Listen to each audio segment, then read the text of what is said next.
រាត្រីសួស្តីបានធម្មតាសំលំអនកាយជំរាបសួរគោរពពុកម៉ែបងប្អូនពីចម្ងាយគឺថាក្នុងរាត្រីនេះមានអត្ថបទប្លែកទាក់ទងនឹងរូបភាពបងប្អូនឃើញទេហើយនឹងចំណងជើងគឺវិញ្ញាណហើយក្នុងរូបភាពនេះបងប្អូនឃើញស្រាប់ហើយដូចជាមានមនុស្សប្រុសចំណាស់ម្នាក់គាត់កំពុងទទួលកណាត់សហើយនៅខាងក្រោយរបស់គាត់ហ្នឹងគឺមានដូចជាគ្រូពេទ្យមួយកំពុងតែមើលពិនិត្យមើលអ្នកជំងឺហើយមានចំណុចក្រហមផងគឺសម្រាប់មើលបេះដូងនិងសពិតឈាមជីបចរអញ្ចឹងទៅរឿងនេះគឺជារឿងដែលកើតឡើងពិតនៅក្នុងខេត្តសៀមរាបគឺនៅក្នុងពេទ្យបងឯកគេហៅថាពេទ្យចាស់ណានៅក្នុងឆ្នាំ1990ជាងគឺរឿងនេះគឺខ្ញុំបានដឹងអំពីលោកគ្រូពេទ្យផ្ទាល់ដែលគាត់ចូលនិវត្តន៍ហើយឈ្មោះរបស់គាត់គឺលោកគ្រូពេទ្យមុតឈ្មោះតាមុតណាហើយការជំនាន់នោះគឺគាត់ជាពេទ្យដែលមានជំនាញខាងវះកាត់ហើយគាត់បានប្រាប់ថាមួយឆាកជីវិតគាត់ដែលតាំងពីរៀនមកគឺគាត់វះមិនថាសាកសពមិនថាអ្នកជំងឺទេគឺច្រើនគាត់រាប់មិនអស់ទេទាំងការជួយមិនបានហើយគាត់អត់ដែរជឿទេគាត់អត់ដែរជឿរឿងខ្មោចឬក៏រឿងវិញ្ញាណអីទេគាត់ឮតែគេនិយាយប៉ុន្តែគាត់មិនដែរជួបប្រទះនឹងរឿងពិតប្រាកដទេអញ្ចឹងលោកគ្រូមុតដែលជាគ្រូពេទ្យហ្នឹងគាត់គឺជាអ្នកវះកាត់មួយដ៏ជំនាញតែគាត់មកជួបរឿងមួយដែលគួរឲ្យរន្ធត់គាត់ថាទើបគាត់ជឿកាលនោះគាត់អាយុ50ជាងដែលជាវ័យដែលគាត់ចង់ចូលនិវត្តន៍ទៅហើយអ្វីដែលគាត់បានឃើញការចាក់ស្ដែងនោះគឺគាត់បានប្រទះអ្នកជំងឺម្នាក់គឺឈ្មោះគេហៅថាលោកគ្រូងាហ្នឹងគាត់ជាគ្រូភ្លេងបុរាណណាគាត់នៅខាងស្រុកវ៉ារិនគេហៅថាស្រុកលើឆ្ងាយពីខេត្តសៀមរាបយើងចូល100គីឡូតិចតួចគឺគាត់ស្រឡាញ់ភ្លេងបុរាណណាគាត់បង្ហាត់ភ្លេងបុរាណមិនថាភ្លេងពិណពាទ្យមិនថាផ្លុំស្នែងឬក៏ភ្លេងប្រពៃណីអីទេគឺគាត់ចូលចិត្តខាងផ្នែកបុរាណហើយអ្វីដែលប្លែកគឺគាត់មានប្រពន្ធ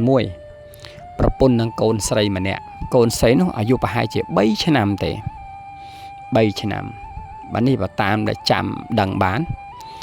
ដោយសារពេលនោះគឺលោកគ្រូងាហ្នឹងគាត់មានកូនសិស្សគាត់ច្រើនតែកូនសិស្សរបស់គាត់នោះគឺដោយសារប្រពន្ធរបស់លោកគ្រូងាស្អាតដល់ទៅពេលអញ្ចឹងទៅកូនសិស្សហ្នឹងក៏រៀងហំហួនរៀងស្អាតបាតផងតែក៏មានគេហៅថាចំណងស្នេហាលួចស្នេហាគ្នាជាមួយនឹងប្រពន្ធលោកគ្រូអញ្ចឹងណាលោកគ្រូភ្លេងបុរាណពេលនោះហើយដែលជាហេតុមួយធ្វើឲ្យប្រពន្ធលោកគ្រូងាហ្នឹងហើយនឹងកូនសិស្សហ្នឹងចាប់ផ្ដើមទំនាក់ទំនងស្នេហាលួចលាក់គេហៅថាស្នេហាត្រីកោណណានៅពេលដែលយូរទៅធ្វើឲ្យលោកគ្រូងាគាត់មានការចាប់អារម្មណ៍ពីទង្វើកាយវិការបងប្អូនដឹងហើយមនុស្សតែកាលណាមានភាពផិតក្បត់គឺតែងតែមានកាយវិការប្លែកអញ្ចឹងទៅនៅពេលដែលឃើញកូនសិស្សនោះអត់បានមករៀនភ្លេងអញ្ចឹងទៅតែងតែមានការសួរដេញដោលអំពីប្រពន្ធរបស់គាត់ហើយនៅពេលដែលសិស្សនោះមករៀនគឺឃើញមានការចោលភ្នែកចោលអីអញ្ចឹងណាអានេះគេហៅថាកាយវិការខាងក្រៅក៏វាអាចប្រាប់អំពីទង្វើនិងអត្តចរិតរបស់មនុស្សដែរពេលហ្នឹងហើយដែលវាធ្វើឲ្យរឿងហ្នឹងបែកការផ្ទុះដោយសារគេឃើញអ្នកទាំងពីរហ្នឹងគឺគេហៅថារួមមេត្រីគ្នានៅខាងព្រៃនៅក្នុងព្រៃណាជាហេតុមួយធ្វើឲ្យលោកគ្រូងានេះគាត់មានការឈឺចាប់ខ្លាំងមែនទែនបងប្អូនឈឺចាប់ខ្លាំងគឺគាត់សឹងតែហែកដើមទ្រូងដោយសារគាត់មានកូនស្រីដែលជាចំណងដៃគូហ្នឹងគឺម្នាក់អាយុប្រហែលជា3ឆ្នាំទេនាងអញ្ចឹងធ្វើឲ្យពួកគាត់ហ្នឹងរត់តាមគ្នាដោយសារខ្មាស់គេមិនអាចនៅបានក៏យកគ្នារត់តាមគ្នាបាត់ទៅខាងស្រុកលើទៅថៃ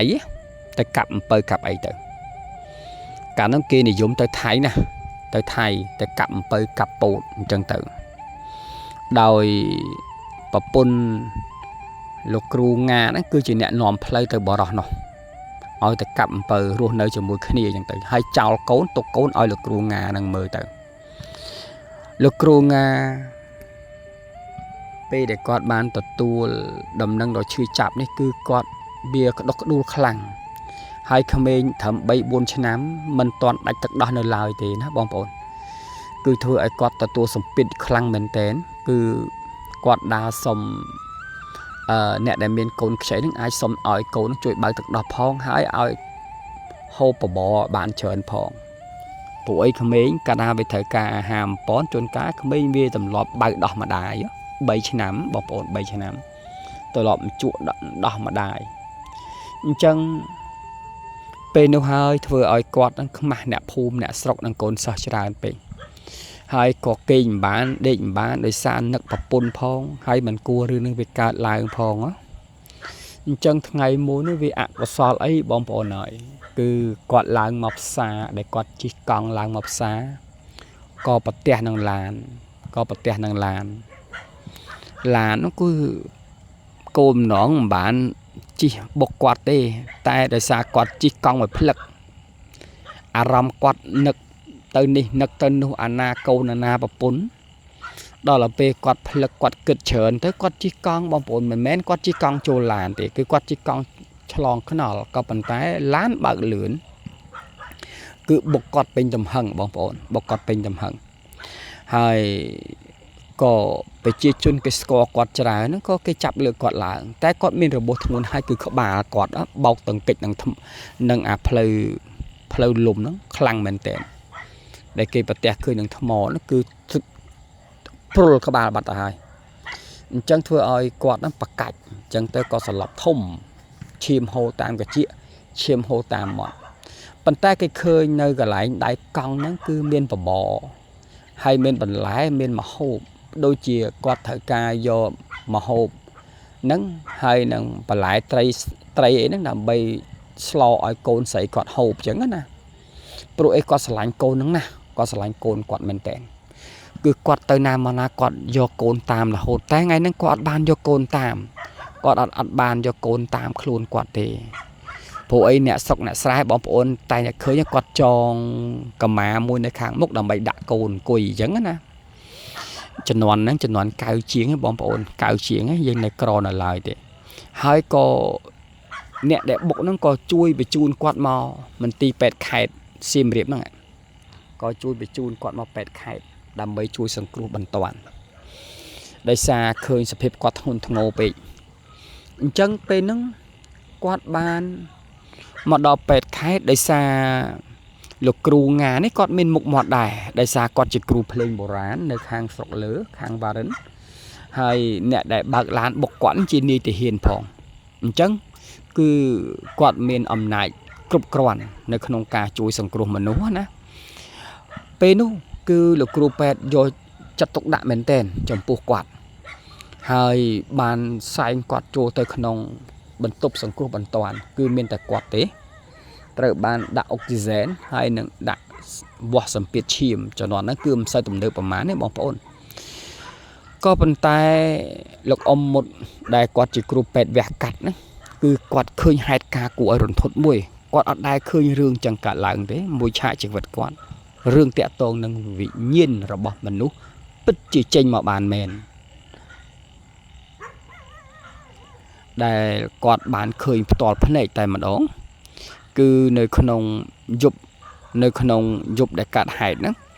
គឺរូបរាងរបស់គាត់ត្រូវបានព្យួរសរោមហើយត្រូវបានចាក់ថ្នាំហើយនឹងពិនិត្យមើលក្បាលយ៉ាងយកចិត្តទុកដាក់ពី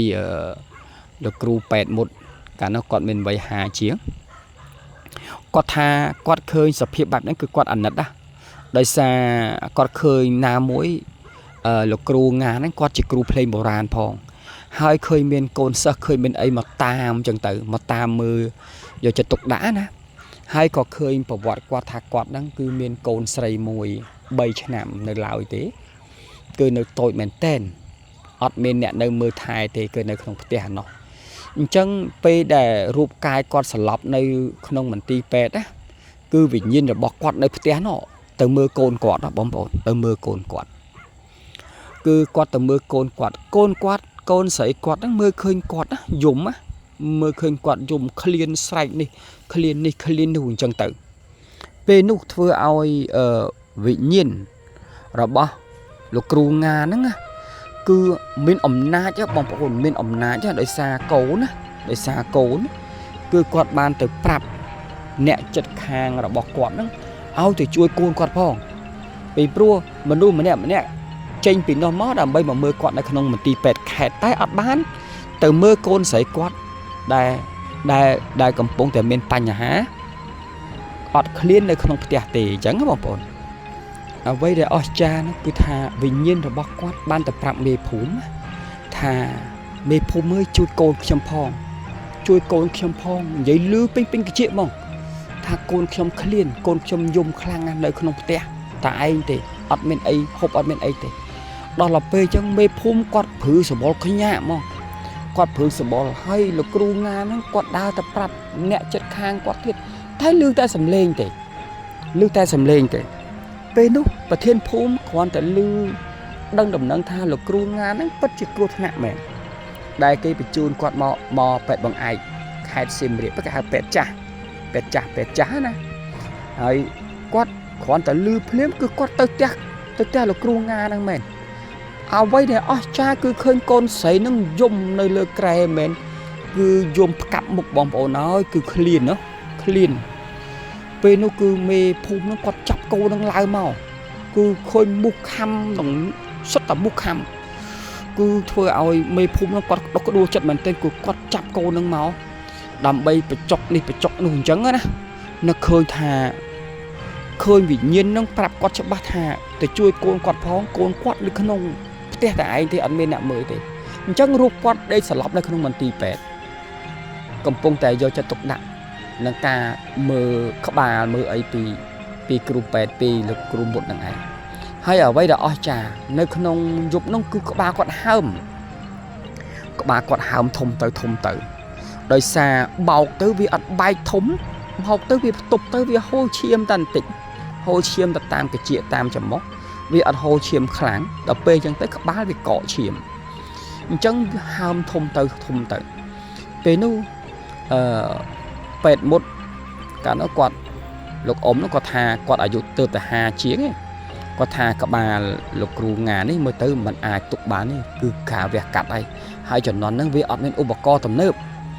គឺគាត់អត់សង្ឃឹមតតែសោះគឺដោយសារក្បាលធំទៅឈាមវាកក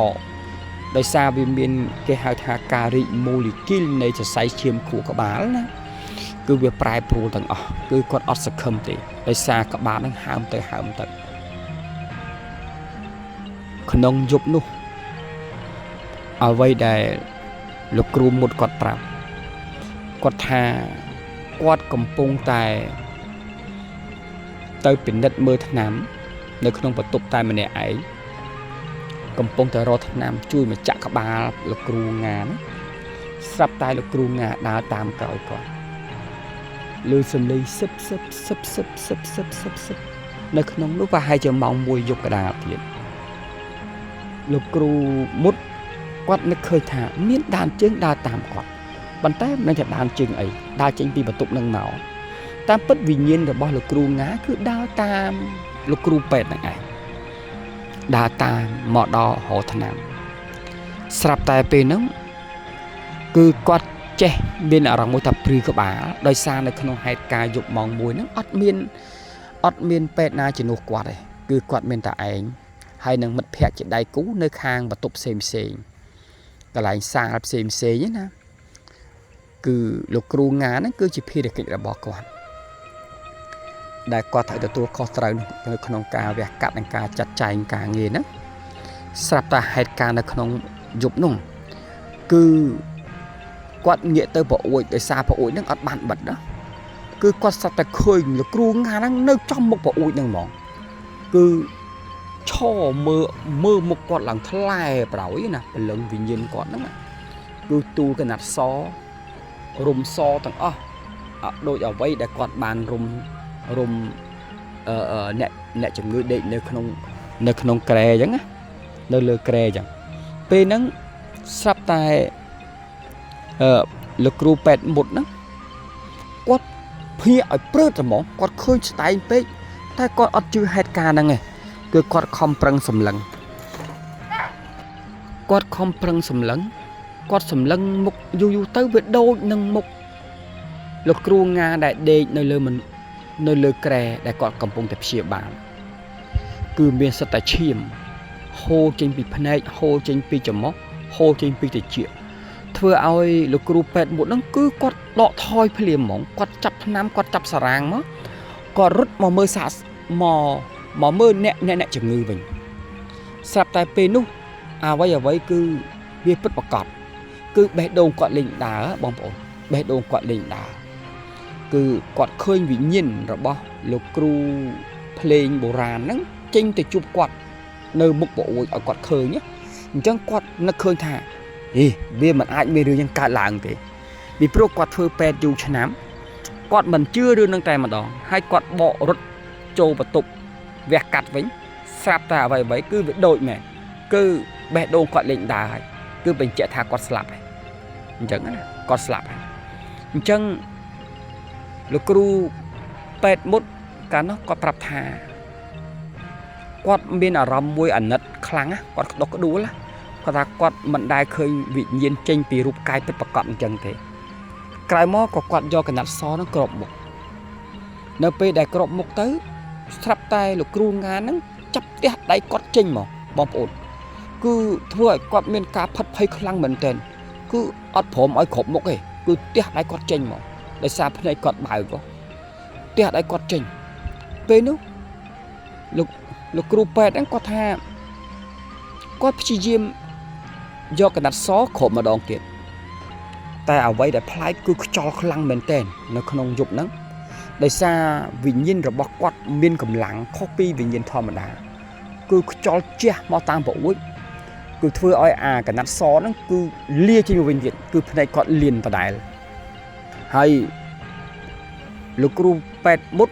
គាត់បកក្រោយគាត់ដឹងថាខ្មោចលងគាត់វិញ្ញាណនេះលងគាត់វិញ្ញាណនេះពិតជាមានកម្លាំងខុសពីវិញ្ញាណធម្មតាអញ្ចឹងមិនមែនគាត់មិនជឿទេបងប្អូនគាត់ជឿប៉ុន្តែមានពេលខ្លះវាហួសនិស្ស័យអញ្ចឹងគាត់ដឹងថាវិញ្ញាណនេះមានកម្លាំងខុសធម្មតាអញ្ចឹងគាត់បកមកចេញមកខាងក្រៅយ៉ាងលឿនពេលដែលគាត់បកចេញខាងក្រៅអ្វីដែលគាត់ផ្លាយគឺគាត់បានជួបប្រទះនឹងលោកគ្រូងាហ្មងវិញ្ញាណនោះគឺបាននិយាយប្រាប់គាត់មកគឺពេលដែលគាត់ដើរបដាអញ្ចឹងទៅគឺលឺសំឡេងគាត់ថាគាត់លឺសំឡេងនិយាយមកគាត់បានទៅឲ្យលោកគ្រូពេទ្យជួយកូនស្រីគាត់លោកគ្រូពេទ្យជួយកូនស្រីគាត់និយាយពីជីវិតគាត់ថាប្រពន្ធគាត់ផិតក្បត់ផិតអីមិនអញ្ចឹងណា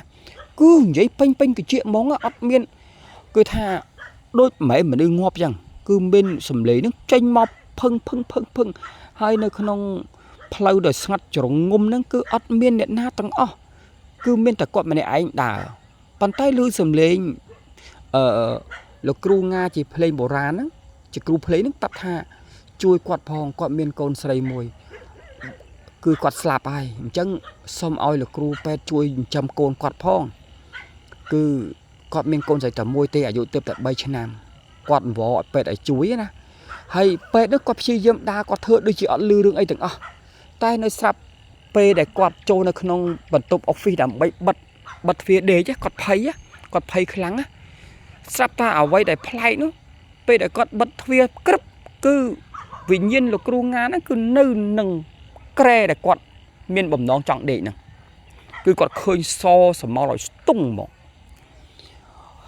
ពេលនេះគឺធ្វើឲ្យគាត់ស្រែករន្ធត់ដែរគាត់ភ័យគាត់តែគាត់តាំងអារម្មណ៍ថាវាមិនអាចទេនៅពេលដែលគាត់នេះទៅគាត់បិទខ្ទោះកលឹះទៅគាត់មានអារម្មណ៍មួយតាំងសតិអីក៏គាត់ដេកទេបងប្អូនក៏គាត់ដេកទៅស្រាប់តែអ្វីគឺវាខុសគ្នាដែលយើងការគិតណា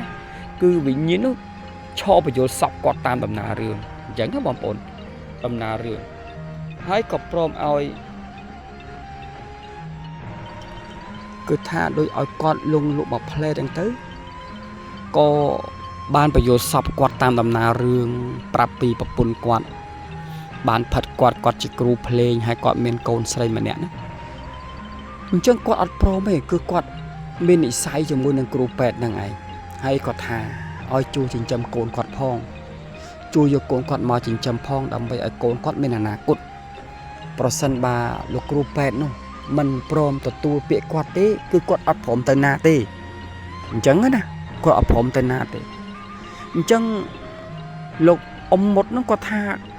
រឿងនេះគឺមួយឆាកជីវិតគាត់អត់ដែរជួបរឿងអញ្ចឹងទេគាត់ថាមិនគួរឲ្យជឿណាគាត់ថាគាត់អត់គួរឲ្យជឿព្រោះឲ្យគាត់វះសាកសពប្រភ្លេចហើយក៏ជួយសង្គ្រោះមនុស្សកាត់ដៃកាត់ជើងអីគាត់ខាងជំនាញខាងវះកាត់ហ្នឹងគឺគាត់មិនដែលតក់ស្លុតនៅក្នុងការវះកាត់ដូចក្នុងយប់ហ្នឹងទេដោយសារការអង្វររបស់ខ្មោចលោកគ្រូងាគេហៅថាសាកសពលោកគ្រូងាដែលបានស្លាប់ដេកនៅលើក្រែរបស់គាត់ណាគឺឲ្យឃើញទាំងរូបភាពឲ្យឃើញអ្វីដែលគាត់នឹកស្មានមិនដល់ហ្នឹងជាពិសេសគឺឲ្យលឺសំឡេងនៅពេលដែលគាត់ដើរចេញពីកន្លែងសាកសពហ្នឹងមកគឺព្យាយាមនិយាយដើម្បីលួងលោមចិត្តគាត់នឹងឲ្យជួយចិញ្ចឹមកូនស្រីគាត់មួយនឹងឲ្យបានព្រោះអីបើកាលណាអត់មានអ្នកណាជាទីបង្អែកចិញ្ចឹមកូននឹងទេបើអត់ពីគាត់ទៅគឺកូននឹងគឺច្បាស់ជាអភ័ព្វឬក៏វេទនាអញ្ចឹងហើយគាត់ស្រឡាញ់កូនគាត់ណាស់ហើយលោកគ្រូពេទ្យហ្នឹងក៏គាត់មានកូនដែរគាត់មានកូន2នាក់ក្រោយមកនៅពេលដែល